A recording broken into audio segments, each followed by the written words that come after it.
નમસ્કાર વિદ્યાર્થી મિત્રો, ભાગીદારના પ્રવેશનો આપણે અભ્યાસ કરીએ છીએ।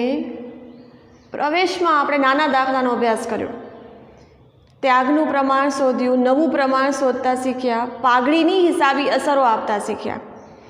તો આ પ્રકરણમાંથી જે મોટા દાખલા પૂછાય છે 8 માર્ક્સના, એ શરૂ કરીએ। એ પહેલાં હું તમને જે સ્ટ્રક્ચર બનાવાય છે એ કહી દઉં। પહેલું છે પુનઃ મૂલ્યાંકન ખાતું। વિદ્યાર્થી મિત્રો, તમારા માટે એકદમ નવું ખાતું છે। પુનઃ મૂલ્યાંકન ખાતું એટલે કે જ્યારે કોઈ મિલકત અને દેવામાં ફેરફાર આવે ત્યારે આપણે પુનઃ મૂલ્યાંકન ખાતાનો ઉપયોગ કરવાનો છે। પુનઃ મૂલ્યાંકન ખાતાની ઉધાર બાજુ અને જમા બે બાજુ હશે। હવે એક જ ફંડા તમને યાદ રાખવાના છે। હું તમને સહેલી રીત કહું છું કે જ્યારે ક્યારે પણ મિલકતોની કિંમતમાં વધારો થાય છે તો પુનઃ મૂલ્યાંકન ખાતે જમા આવશે, મિલકતોની કિંમતમાં ઘટાડો થાય છે તો ઉધાર આવશે, દેવાની કિંમતમાં વધારો થાય છે તો ઉધાર આવશે, અને દેવાની કિંમતમાં ઘટાડો થશે તો જમા આવશે।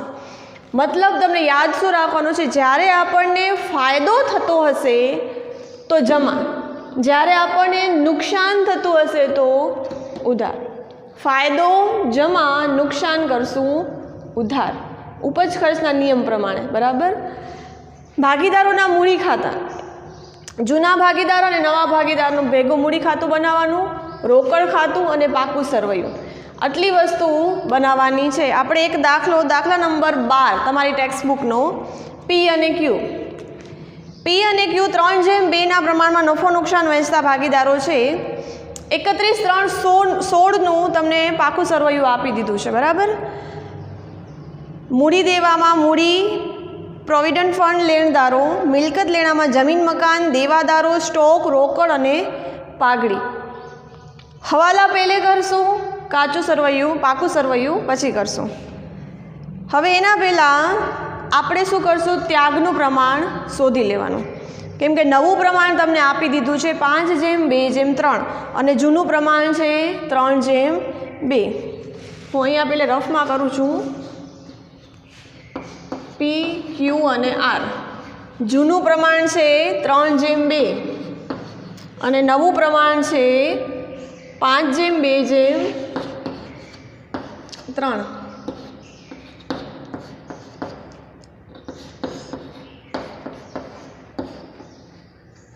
બરાબર। હવે જૂનું માઇનસ નવું, જૂનું છે 3/5 માઇનસ નવું,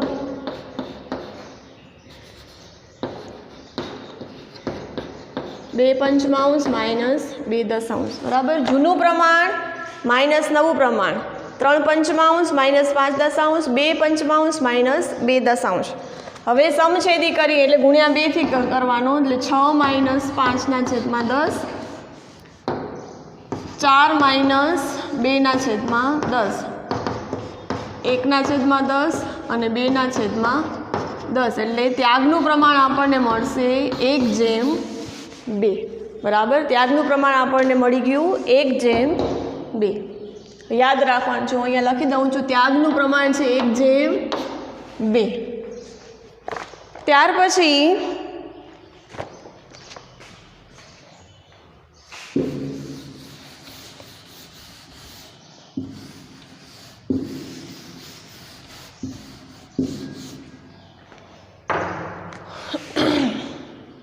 આર મૂડી પેટે 60,000 રોકડા લાવશે।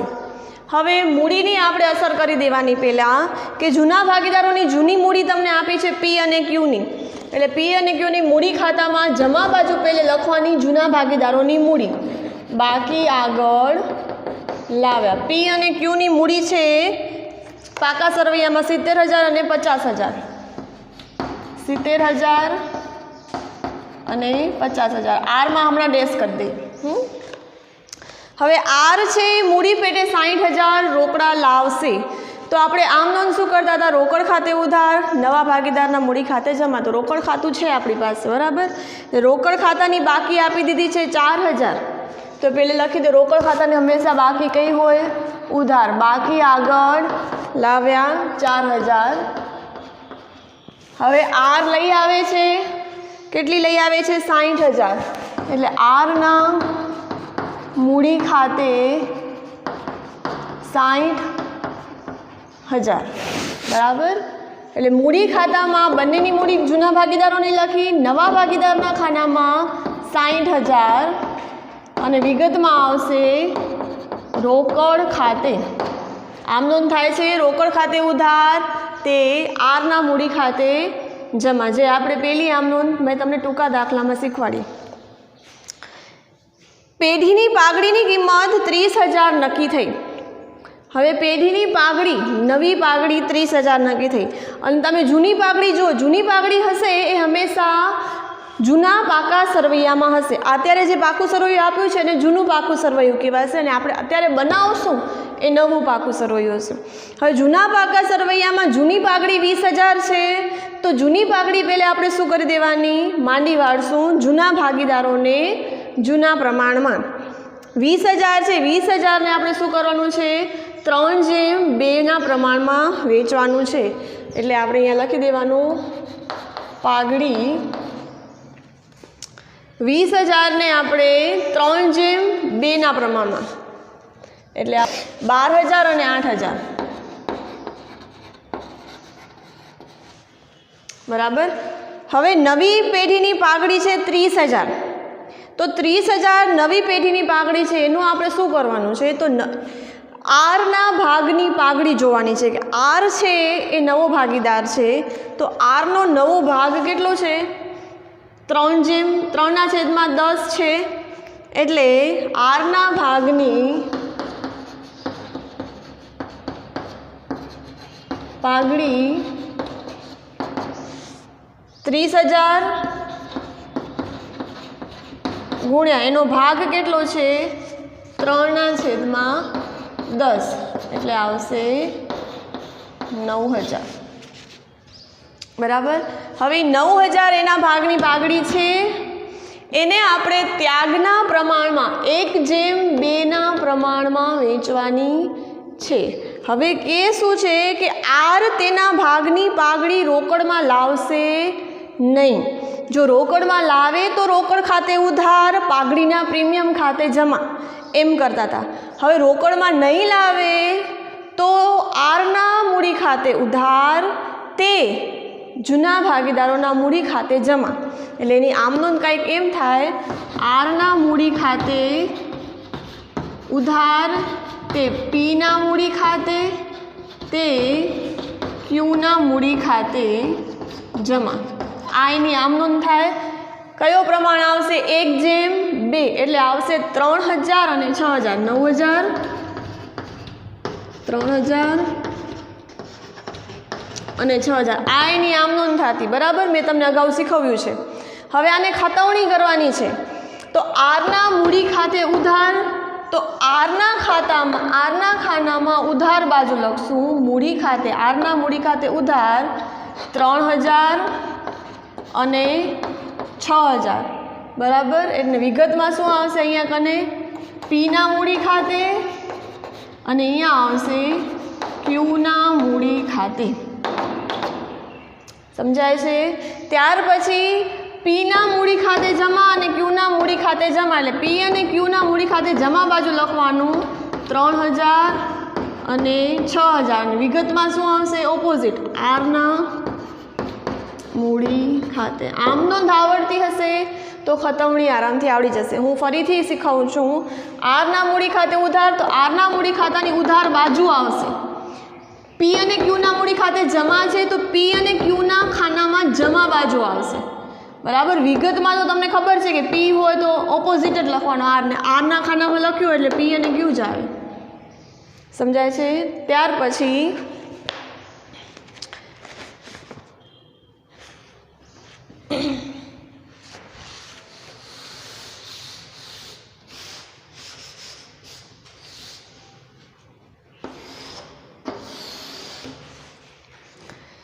જમીન મકાનની કિંમત 90,000 ગણવી. હવે પાકા સરવૈયામાં જમીન મકાન તમારા પાસે 80,000 છે तो जे समय 80,000 था पर हालनी जमीन मकाननी किंमत केटली छे 90,000 मतलब 10,000 तमने फायदो थयो। भाई तमने अगाऊ कीधुं तो जो फायदो थशे तो पुनः मूल्यांकन जमा लखवानुं। जमीन मकान छे पहले पाका सरवैयामां मिलकत बाजू लखो। जमीन मकान जूनी किंमत छे 80,000 किंमत में वधारो थयो केटलो वधारो थशे 10,000 वधारो प्लस करवानो 10,000 અને બારની કોલમમાં લખી દેવાનું 90,000। જૂની કિંમત લખવાની 80,000 પ્લસ વધારો થયો 10,000 એટલે બારની કોલમમાં 90,000। હવે ડિફરન્સ જે છે જેટલો વધારો થયો છે 10,000નો જેટલો ફાયદો થયો છે એ આપણે પુનઃ મૂલ્યાંકન ખાતાની જમા બાજુ લખશું। વિગતમાં લખશું જમીન મકાન ખાતે। देवादारों पर गालखाद अनामत 5% राखवी। चलो देवादारों जे 22,000 है बराबर।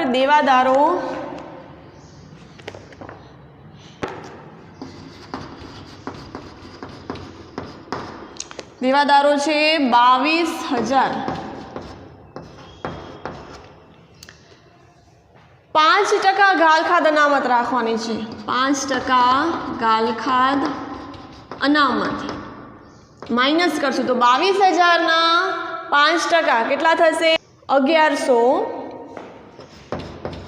એટલે 12ની કોલમમાં આવશે 20,900। હવે જો 1100 ગાલખાદ અનામત થઈ બરાબર અને જૂની ગાલખાદ અનામત 2000 છે। જૂની ગાલખાદ અનામત કેટલી છે 2000 છે અને વાસ્તવિક અત્યારે 5% ના હિસાબે 1100 થાય છે। ડિફરન્સ આવ્યો 900। तो गालखाद अनामत है ये जो तमारी वधारे हो तो तमने नुकसान एटले अने जो ओछी हशे तो तमने फायदो। अत्यारे तमने 1100 है ओछी थई गई 2000 मांथी 1100 ओछी थई गई एटले 900 नो तमने फायदो थयो ने एटले गालखाद अनामत तमे लखशो 900 केम के 900 नो डिफरन्स तमने फायदो थयो। स्टॉकनी किंमत में 400 नो घटाड़ो। स्टॉक केटलो छे 36,000 है एमां 400 रुपया घटी गया एटले स्टॉक लखवानो मिलकत बाजू स्टॉक 36,000 माइनस घटाड़ो एटले आवशे 35,612 कोलम। स्टॉक में घटाड़ो थाय छे तो आपणी मिलकत कहेवाय स्टॉक एनी किंमत में घटाड़ो थाय तो आपने फायदो न थाय नुकसान थाय एटले स्टॉक में केटलो घटाड़ो थयो 400 एटले लखवानो पुनः मूल्यांकन खातानी उधार बाजू स्टॉक 400 नो घटाड़ो बराबर। त्यार पछी छे लेणदारोने 500 चूकववाना नथी। लेणदारो छे आपणी पासे रूपिया मांगशे तो एने हवे 500 चूकववाना नथी एटले ए पण आपणे शुं थशे फायदो थशे। लेणदारो केटला आपेला छे चोपड़ीमां 22,000 एटले लेणदारो लखो 22,000 घटाड़ो थयो घटाड़ो 500 रुपया छे एटले आवशे 21,500 बराबर। હવે 500 रुपया लेणदारों ने चूकववाना नहीं तो फायदो थयो एटले अहींया लखशुं लेणदारो 500। बधी ज एंट्री आई गई। बधा ज भागीदारों नफा नुकसानનું प्रमाण आप्युं छे जे आपणे लई लीधुं। हवे जे वस्तु बाकी रहे छे लेता आवी। जमीन मकान आवी गयुं, देवादारो आवी गया, स्टॉक आवी गई, रोकड़ आवी गयुं, पागड़ी पण आवी गई। मूडी खाता आवी गया। प्रोविडंट फंड 18,000 तो जे बाकी हशे एनी जे असर आवे ए लखी देवानी। प्रोविडंट फंड पीएफ केटलो छे 18,000 मतलब बधी ज एंट्री आपणे करी दीधी। हवे क्लोजिंग करवानी। क्लोजिंग करवानो जे बाजू सरवाळो वधारे हशे ए पुनः मूल्यांकन खातानी जमा बाजूनो सरवाळो वधारे आवशे 11,400 बराबर 11,400 400 એટલે 400 જાય ડિફરન્સ આવશે 11,000. 11,000 ડિફરન્સ આવશે એ આપણો શું કહેવાશે? નફો કહેવાય. 11,000 જે આપણો ડિફરન્સ આવશે એને શું કહેશું? નફો કહેશું. બરાબર. જે આપણે જૂના ભાગીદારોને જૂના પ્રમાણમાં વેચી દેવાનો. પી અને ક્યુને આપણે જૂનું પ્રમાણ તમારું કેટલું છે? 3:2 પ્રમાણે વેચશું એટલે આવશે 6,600 અને 4,400. જેને આપણે ઉધાર લખ્યું છે તો આ બાજુ જમા બાજુ લખી દેવાનું. પુનઃ મૂલ્યાંકન ખાતે 6600 અને 4400. બરાબર. હવે મૂડી ખાતા ક્લોઝ કરવાનો. સિમિલરલી જે બાજુનો સરવાળો વધારે હશે એ બાજુનો સરવાળો આપણે બંને બાજુ લખવાનું રહેશે. તો પીનો સરવાળો કરીએ તો પીનો આવશે સરવાળો 79,600.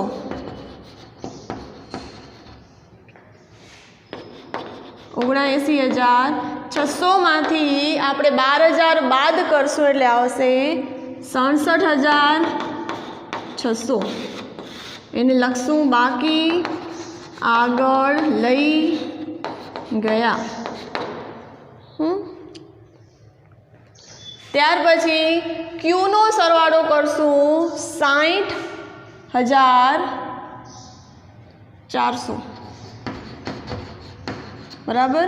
ક્યુનો સરવાળો કેટલો આવશે? 60,400. 60,400 માંથી આપણે 8,000 બાદ કરવાના એટલે આવશે 52,400. ત્યાર પછી આરનો સરવાળો આવશે 60,000.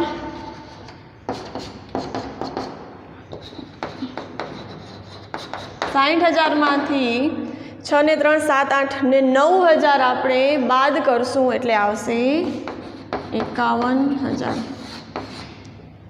હવે આ 3 આપણી મૂડી ખાતાની બાકી આવી એને આપણે પાકા સરવૈયામાં લખી દેવાનું. મૂડી પી ક્યુ અને આર 67,600 52,400 અને 51. બરાબર. મૂડી લખી દઈએ એટલે ટોટલ આપણે બારે લખી દેવાનું. ટોટલ આવશે 1,71,000. રોકડ ખાતું બંધ કરીએ 64,000 થયા.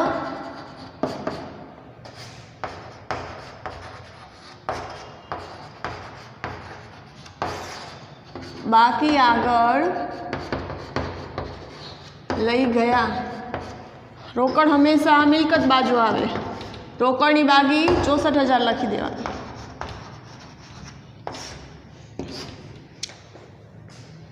વાર્ષિક હિસાબોમાં જેમ કરીએ છીએ એવી રીતે જ બંને બાજુનો સરવાળો પાકા સરવૈયાનો હંમેશા કેવો આવશે? સરખો આવશે. સરવાળો આવશે 2,10,500.